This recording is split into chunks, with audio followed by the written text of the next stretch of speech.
What if I tell you guys that sometimes your mind can cure your pain, and sometimes a fake surgery can cure your ailment? Now, most of you will say that this is not possible. Well, you are in for a surprise. Hello and welcome to my channel. Today I'm gonna talk about the power of the mind over the body. So let us begin. Have you ever heard of the term placebo effect?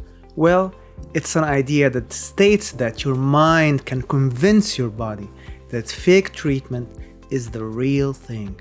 The best thing about this idea is that science has actually found evidence for it. It was discovered that when severely injured troops received an injection of a salt water solution rather than morphine, they experienced a significant drop in pain levels simply because they thought it was morphine.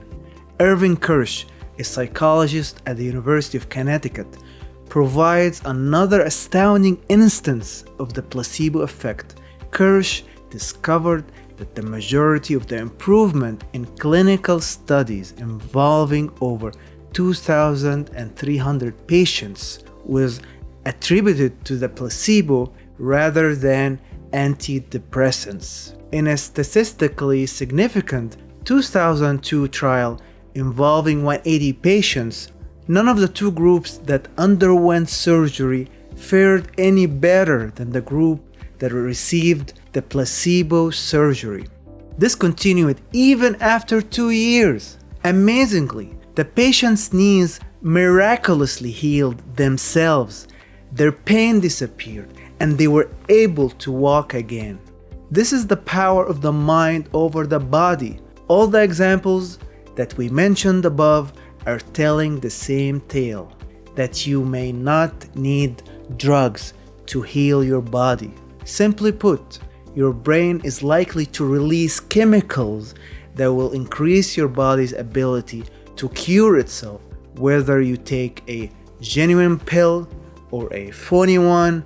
If you're sick, but have faith that you will recover, and it will make all the difference in the world. In each of the cases that we talked about earlier, the patients only anticipated that the recovery and healing would be brought about by an external force. How then is that possible? Is this accurate? And can the body truly make these changes only by anticipating healing, happiness, and pain relief? Well, a scientific explanation exists. Your brain produces chemicals that can enhance your health when you anticipate something when taking a drug, such as less pain or less depression and healing. These molecules include gamma globulin, which boosts immunity, and endorphins, which act as a natural painkillers. According to research, your ideas, emotions, and expectations affects the results that your brain generates. However, this also has a flip side. If you think that taking positive thoughts will have a good effect on your body, then you have to remember that thinking negatively will also lead to problems. This phenomenon is known as the Nocebo Effect. The Nocebo Effect has been observed in numerous anecdotes. The phenomenon of the voodoo curse, in which the victim dies only because the victim's trust in the witch doctor's ability has become so deeply established that the target simply cannot believe that he will survive, may be explained by a nocebo reaction, for instance. Another instance of nocebo is when someone takes a sugar tablet but expects it to have unpleasant side effects and experiences them. In another situations, a patient passed away when being given terminal diagnosis, but a post-mortem examination revealed there was no evidence of the deadly condition. A few scientific investigations on the issue have also been conducted, including one in which volunteers were informed that the study's goal was to find a connection between mobile phone use and the frequency of headaches. Numerous users throughout the experiment complained of headaches, even though the phone they were using was merely a shell or a plastic phone. However, the most interesting incidents pertaining to the Nocebo effect took place in the early 60s. Scientists in Japan took some normal leaves and rubbed them on the arms of children who were allergic to poison ivy. The children were told that the leaves were poison ivy, and we kid you not, rashes broke out all over their skin. Interestingly, when they rubbed actual poison ivy on the arms of these children and told them that they were normal leaves, nothing happened. Now, we don't recommend that you try this experiment at home, but the takeaway is that our brain plays a major role in everything that goes on in our body, and sometimes thinking about something good or bad can make that thing come true.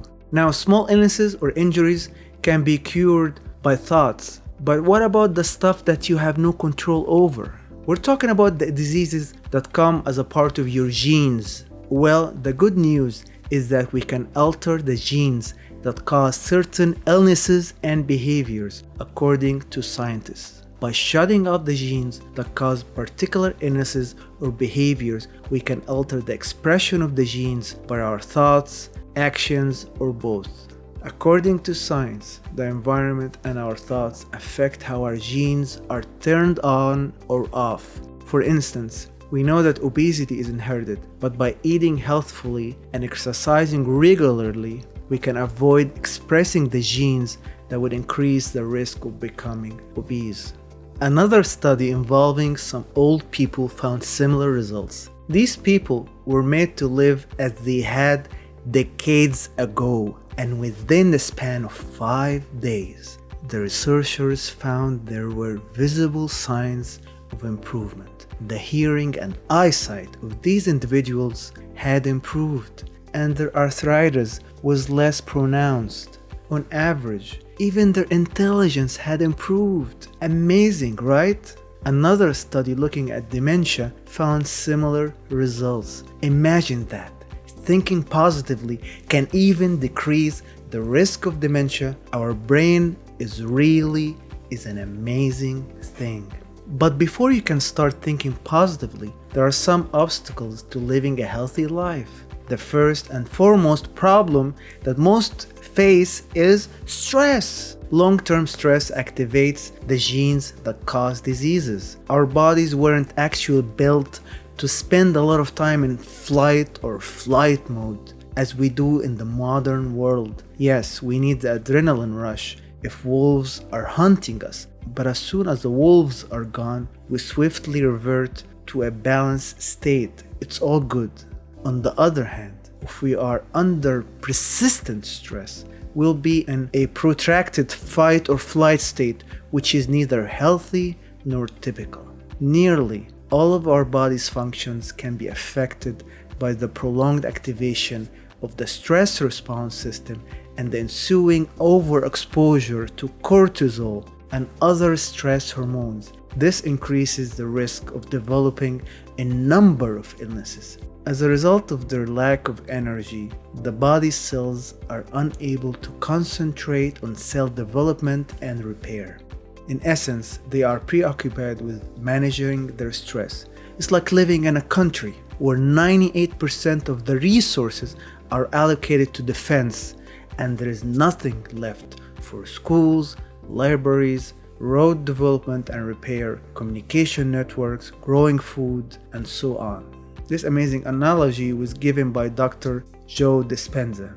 As a result of this constant pressure, cells cut off communication with each other and shut down, which gives rise to a host of other problems. But never worry, there are ways that you can combat stress and ensure that you live the best life possible. An amazing way to do this is through meditation. In order to convince your body that the prospective future you choose from the quantum field has actually happened, you must combine a precise intention with an increased feeling. In essence, you are rewiring your brain, and new realities will start to surface for you as a result. You need a strong enough emotion to make the body react to your thoughts. So your aim must be clear. Your brain's wiring is being rewired to the new inner experience you are creating, which transforms who you are. In a biological sense, the past is gone. The brain won't be able to tell the difference between inner thinking and the surrounding environment when you're concentrated on a purpose for some future outcome. The new future event will then start to manifest in the present through your body, acting as the unconscious mind. In order to get new genes ready for this envisioned future event, you will signal them in novel ways. The old genes start to turn off as you maintain your attention on this future event and don't allow any other ideas to divert you. Instead, you fire and wire new neural circuits which send the proper signals to activate new genes in novel ways. As a result of this, your genes start to produce healthy proteins and your body starts to become the best version of itself. That's all the time we have for today, folks. I hope you enjoyed this video. Don't forget to subscribe to my channel and see you next time.